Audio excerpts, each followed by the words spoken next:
खाद्य तेल के सबसे ज्यादा बिकने वाले ब्रांड के नकली खाद्य तेल के डिब्बे बड़े पैमाने पर बनाए और बेचे गए। ये स्थिति आधिकारिक कंपनी द्वारा देखे जाने के बाद कंपनी की टीम ने यवतमाल में प्रवेश किया। उन्होंने 4 दिनों तक मुख्य बाजार समेत शहर के विभिन्न हिस्सों की तलाशी ली। इसके बाद अभियान चलाया गया। इसमें नकली तेल के डिब्बे जब्त करने की कार्रवाई की गई। इस कार्रवाई से शहर में हड़कंप मच गया है। ब्रांड के नाम पर नकली तेल के डिब्बे बेचने वाले व्यापारियों ने सतर्क रुख अपनाया है। थोक विक्रेता से तेल के डिब्बे लाए गए हैं, बिल्कुल एक ब्रांड जैसा दिखता है। उन्होंने कहा कि वो अंतर नहीं बता सकते। इस मामले में तेल जब्त कर लिया गया है और विक्रेताओं के खिलाफ यवतमाळ शहर पोलीस स्टेशन में मामला दर्ज किया गया है। 28 जुलै म्हणजे आज सकाळी 3 वाजता गुन्हा दाखल झालेला आहे।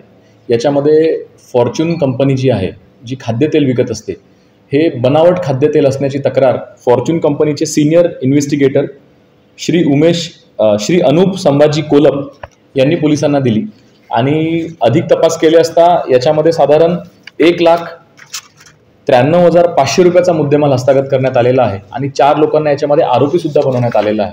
याच्यामध्ये भारतीय न्याय संहिता 318(4) आणि भारतीय न्याय संहिता 3(5) तसेच कॉपीराइट ॲक्टचे कलम 63 आणि 65 यान्वये गुन्हा दाखल झालेला आहे आणि याचा अधिक तपास सुरू आहे।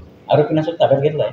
आरोपींना आम्ही सध्या नोटीसवर सोडलेला आहे आणि हे जे ऑइल आहे हे या कंपनीकडे त्याचबरोबर फॉरेन्सिकला पाठवण्यात येणार आहे। नेमकं कुठल्या प्रकारचं ऑइल आहे आणि कशा पद्धतीने बनवलं आणि नेमकं हे ऑइलची पॅकेजिंग जी आहे, डुप्लिकेट पॅकेजिंग कुठे झाली आणि कोणी सप्लाय केलं, यावर अधिक तपास सुरू आहे।